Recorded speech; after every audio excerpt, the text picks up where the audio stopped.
Hey. So today we're going to talk about something a lot of people avoid, budgeting. Stay tuned.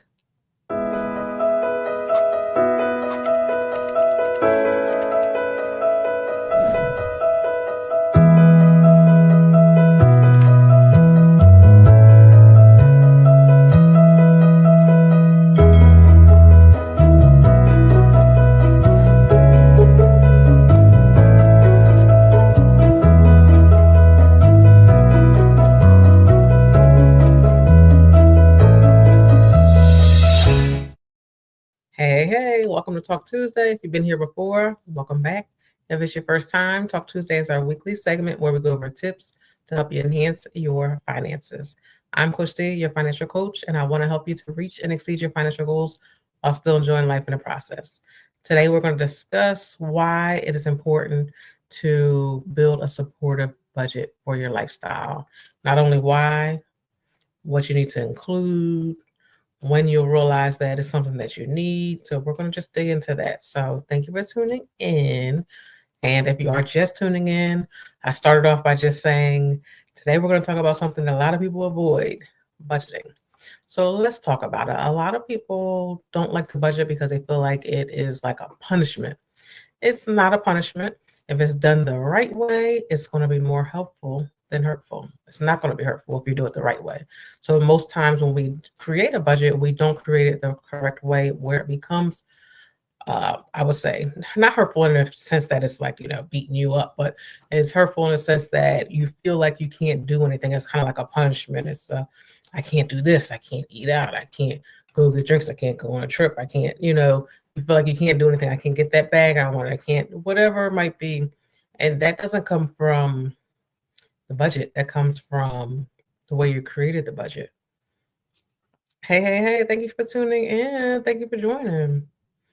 All right. So, with a supportive budget, you can do things that you always do, but it'll help it to make it more sense. It'll make it more easier. You're able to pay your bills, not only pay them, but pay them on time. You're able to do things like go on that vacation and come back home and not feel like, oh, I got to pay those bills that I didn't pay because I said I'm going on this trip. So that's why we need a supportive budget. That's why. And, where will you notice that you need that actual budget and where you see like, I did need it, or I think it would help me at this point. So think about it. For everyday living, going out for grocery shopping. Okay, right now, and lately, not just now. Over the last few months to a year, things have been increasing. When you go to the grocery store, things don't cost what they used to. I was just at the store. Was it last week or over the weekend? I forget, with my mom, and we were cracking up because back in the day we would go shopping. It would be me, my nanny, and my mom. And my nanny would be like, back then bread was like $2. And when she was younger, she remembered her bread being, probably like 40 cents. I don't know. But it would be $2. She would be like, $2. And she was like, I'm not getting that. Oh no, I'm not getting that. That's crazy. It'll stay there. And then now we're seeing, and that's what me and my mom we're laughing at, because now it's like we go and we see the price it is now, and then we're doing the same thing that my nanny used to do. And it's just hilarious, but it is a part of life. When you go to the store and you see things that used to be a certain price and now they're a different price, and it's shocking, because most times the way things increase is not how your income increased. So it's a little bit of a kick. So, but getting into, that's why we need a supportive budget. So we need a budget that supports our lifestyle. So when you go to the grocery store and see something that costs more than it used to, then what would you do? You would take your budget, adjust your budget, and add more money for groceries, because you now know, because when I go to the store, my groceries cost more. So that's the part of creating a supportive budget, because you're supporting your lifestyle. So if I used to go to the store, my groceries would be $200, and now I go to $300. Guess what? To support my lifestyle, to get the things that I want to get from the grocery store, I need to increase my budgeting amount or limit for groceries. So that's what I mean about, creating a supportive budget. Let me say comment. Yesterday's price is not today's price. Exactly, exactly, exactly. But it was hilarious. And that was a perfect time. You know, I didn't plan on saying that, but it just came to mind and I just said it. But that's exactly right. Things are changing, things don't cost the same amount. So instead of constantly saying, oh, this costs so much, this costs so much, we need to adjust our budget so that it supports the, you know, what we earn and what we have to get with what we're doing. Okay, your facts. Yeah. And another place where you would see where you need it. Like as far as your goals, what you might be saving for. So let's say you're saying for saving for a vacation. And just like we talked about at the grocery store for a vacation. What a vacation cost you last year, it's not might not cost you that this year. It's more than likely going to cost you more than that, right?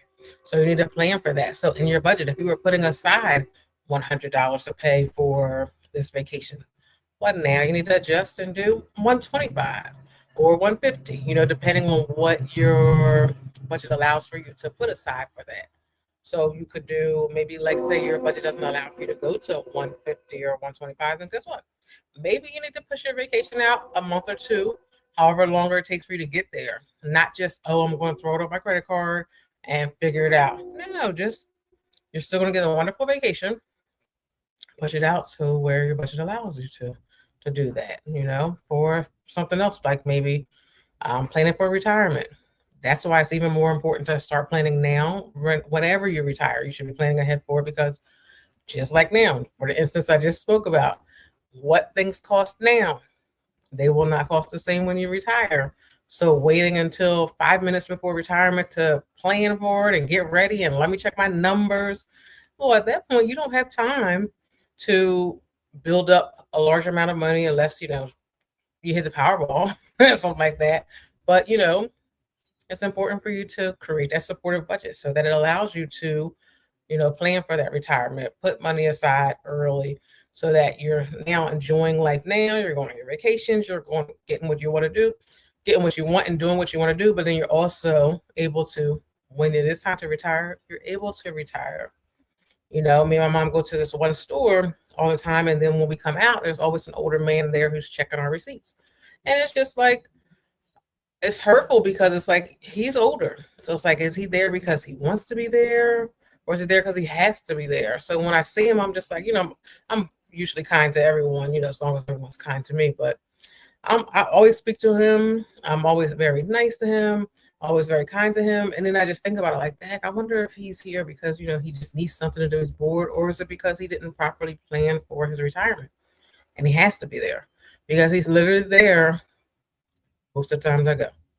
So, that's not something you want to do in your future, in your 70s. If you're not wanting to work, make sure you plan properly, create that supportive budget so you're able to do that in the future. Another place where you'll see where you could use a supportive budget in stressful moments when things happen, when emergencies happen. For instance, I can't use my situation because that's something you can't even budget for. With us, with the house fire, you can't budget for a fire. Like that's beyond. You can budget for car repair or maybe a tree falling on your house or something like that, but not, something big like that. But just having a supportive budget does help you to prepare for some things. It was beneficial for us because, we were planning ahead for things, so we were able to still do some of the things that we had planned. But you can't plan for something big like that. But it doesn't mean that we don't plan. It doesn't mean that we don't try. It doesn't mean that we don't create the budget to be prepared for certain instances. Or when you're maybe you get a flat tire. I was just talking to my good friend about batteries in our cars. Well, plan for that. You never know. That happened to me. I was stuck at someone's house, ways from my house, maybe about an hour from my house. And I had to get a battery. It's out there. The heat car wouldn't turn on. I was like, oh my gosh. So you have to plan for that stuff.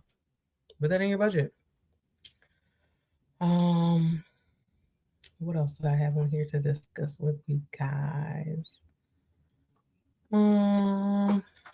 When. So we've been talking about it. I've been going over it. I've been saying things that would be nice. I'm just seeing that comment. I bet you that was about when I said the Powerball. That would be nice. But when it becomes critical, when we should be realizing, like, oh, I need to create a budget or get back on track with my budget or look at my budget or update it, when we feel like our money is going the lottery. That's what I thought. That's what I thought. So that was a good guess for me. When our we find our money is running out before the week is out or before the month is out. If we're getting paid here and before we get paid again, our money's gone, or we get paid once a month or we get paid twice a month, whatever it might be. If you're running out of money before you get money again, you need a budget because you don't want to be without and you should be planning accordingly. Your money should be able to stretch and make it across the whole month or until you're paid. If you're biweekly, it should last 2 weeks. If it is you're paid monthly, it should last for the whole month. So creating that supportive budget will help you to figure out what you have, what you can do, how to do it so that things run smoothly. Like I said, your budget shouldn't be restrictive. It should help things to work better for you smoothly and to help you to get done the things that you want and need to get done, not just, pay your bills.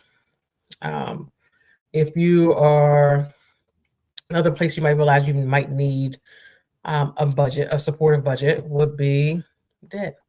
Have you had a credit card that you've been paying off for years and you're still paying it off? Well, having a budget will help you to pay that off because you're going to be in your budget, you're going to put a dedicated amount to paying off debt. You're going to,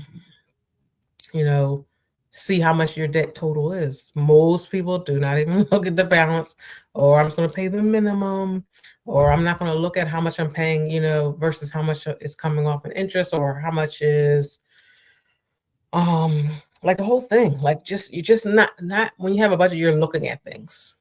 And then that's what I'll finish up with, going over things that you need to make sure you have in your supportive budget, or make sure things you need to review for your supportive budget, because that's important too. We're talking about when it happens, and why we would need it and things like that, but you need to know some things to have to create it to make it actually successful. And budgeting is my jam. So I talk about budgeting a lot. So you might have heard this before, what I'm going to list, but it's still the same. So here's a refresher. So you're going to need to know your income. What is your monthly income? Where are you getting income from? All of your sources of income. You should know, how often you're getting paid, what you're actually bringing home. You should be basing your income on what your base pay is, not with your overtime. We get so used to overtime sometimes when we start planning for our overtime money. But then guess what? Then when we don't have our overtime, we are thrown off because we're used to getting all that extra money and now we're not getting it. So then we're all messed up. And we can't pull the money out of anywhere because then you have to wait. You have to work the overtime again to actually get it, to build it up, to have. So you shouldn't plan for that. Overtime is nothing to plan for. So that way when you get it, it's extra money. So plan for your base pay. So your income, knowing what you got, when it's coming, how often it's coming, where it's going. And that's another thing. Sometimes we have our income going to 19 different bank accounts. That can be a problem. It's okay to have some bank accounts for sorting purposes, but if you have money going here, here, here, here, and then you have bill coming out here, but then the money's over here, and then you're causing yourself confusion. You're getting fees from the bank because your money's all over the place. And if you are going to have your money going all over the place like that, then you need to be mindful of, if this is where this money is going, then this is where the bill needs to come from. Like really pay attention to that, because then that becomes a hassle for you. That's a job for you to track where your money is actually going, where it's sitting at, when this bill is coming out. And if you're not having that budget, you are not going to actually take time to look at that stuff. It's kind of like you're working, a budget is for you to plan ahead and you're working ahead of it. Whereas if you're not, then you're like, oh, I got that late fee, then that means that my bill didn't go through because my money wasn't in that account. That, oh, my money was in the other account, or just all the things. So, knowing where your income is going is very beneficial. Knowing your expenses. So you have your fixed expenses or your variable expenses. So your fixed expenses are the expenses that are going to remain the same every single month. Your variable expenses are the expenses that are going to change. So your fixed expenses could be your rent or mortgage, because that's typically the same at least for 12 months if your landlord doesn't increase it, or if your taxes don't increase if you're a homeowner. Um, More fixed could be your car note. Your car note's going to be the same, you know, and typically that's the same for the whole life of the loan unless you refinance it or something like that. So those are bills to, be mindful of, the ones that are staying the same. You need to be mindful of bills that are going to change, like for instance, gas for your car. That's going to change because gas rates are currently going up and down, up and down. So plan for that. And then for something like that, what I would recommend, so let's say if it costs you $50 to fill your tank, and then the next time it costs you 60, I would plan for the 60, because guess what? That's the highest it was. So then if I go, maybe it's 50, then I got 10 extra dollars, So think about it that way. Think about it that way. Plan for the higher amount. So if it is lower, extra money, for you to figure out what you want to do with that. Think about expenses that don't happen every month. Expenses that might happen quarterly, might be something that we forget about because we're not tracking how often it comes out. So I had in the past, I had a client who paid her water bill quarterly, and then that was throwing her off because she wasn't planning for quarterly. She was kind of working her bills for I get paid, now let me see what I can pay. But having a budget, you're able to see and plan for that. So now I know that this bill is $300 quarterly. Guess what? I'm going to put $100 away every month. And then I'm set. That I have a little extra for what if it goes higher? What if it's not the same amount? Because that's something that, you're paying it quarterly, but guess what? That amount it might change. Did you use more water this time? Did you use less water this time? So you need to plan for that. So keep in mind your fixed, your variable, your things that aren't all the time. So I guess you would call them maybe irregular. And most important, your fun money to do the things that you love to do, you like to do, you enjoy to do when you're just out having a good time. Put money aside for that. If you like to go out to eat, put that in your budget. Think about how much you spend going out to eat, and creating that budget will help you to see how much you can afford, how often you can go out to eat. Maybe you were going out every week and you could only afford once a week based on your budget. Hey, put it in your budget so you're able to still do that. If you like to get your nails done, however often you're doing that, how much does that cost? Outside of your nails, you have your hair, could be getting your hair done, planning for that. If you like to go out to the movies, you can plan for that. Vacation, put that in your budget so you're saving for your vacation, because we love vacations. Think about that. Think about, I guess, graduations, proms, college send-offs, birthdays, milestones, just all the things. You need to think, take a moment, sit down, get your pen and paper out, write some things out. Take time and actually plan it out. So I hope that this was helpful. And looking at how long I've been talking, I talk a little bit longer today. That was not my intention, but I hope that it was helpful for you. And I hope that it helps you to create a supportive budget for yourself. A lot of people will say budgeting is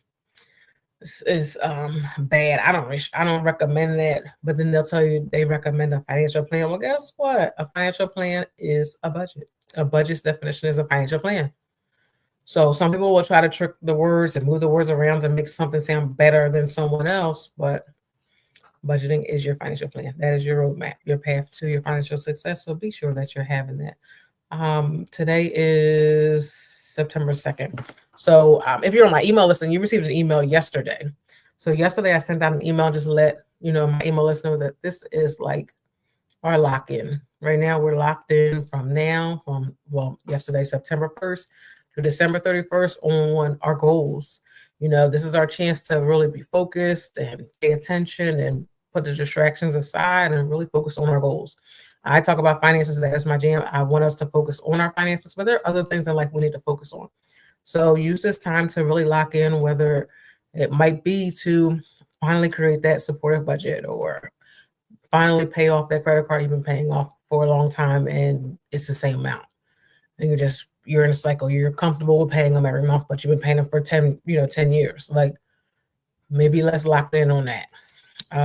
Finally building an emergency fund. Whatever it is, whatever your financial thing is, I definitely would like for you to put it in your comments. What you're locking in on for the rest of this year to finish this year strong, to reach your financial goals. And then also outside of your finances, if there's something else you want to put in that you're locking in on, whether it might be to start walking or what could it be? To start couponing, like whatever, whatever it is, something what it might be, something that you want to focus on for the rest of the year. If you don't mind sharing it, if you're it's not something that's like private, you don't want to share, of course I understand, but put it in, and that way you're putting it out there. Sometimes when you're putting your stuff out there for other people to see, it definitely holds you accountable, because it's like, oh, I said it now, just like me. So I said I'm going to post 30 videos in 30 days. And I said I was going to post it on Instagram, LinkedIn, Facebook, TikTok, and it was one more. But that's something I'm going to do. Saying it to you all is going to make me be accountable. Saying it out loud, it's like I got to do it because I said it, right? Because if I didn't say it, I kept it to myself, and I'm like, oh, well, I don't have to do it. I didn't tell anybody. Nobody knows I said I was going to do that, right? So whatever it is, claim it. Stick with it, lock in. And I definitely would love to support you in knowing what it is. The holidays, that's another one. That's a good one that we need to plan for. Put that in our budget. And guess what? That's what I'm going to be talking about over the 30 days. That was perfect. You said that. Look at that. So stay tuned. The 30 days of videos will start on Monday or Tuesday. I think Monday. When's the 9th? Let me check my calendar. The 9th is Tuesday. I don't know. I might start it on Monday. We'll see. But they'll be starting soon. So just look for wherever you're at with me on social. Right now, you should be on YouTube. So if you're on YouTube with me, that's where it'll be too. So just check it out. Thank you. Good stuff today. You're very welcome. And thank you for tuning in with me. Thank you for being here. As always, every week, I want to help you to enhance your finances. I want to give you tips, and I hope you actually use them. You take it, we talk about it, and things make sense. You get clear, and it's like, oh, okay, I understand. I want you to move forward with it. I don't want you to just take it and be like, all right, we'll see what we talk about next week. No, listen to me. Take it in. Think about it. And actually, enhance your finances. That's what I want for you. All right, so I'll see you next week. Same place, same time. Right here on YouTube. All right. See you next week.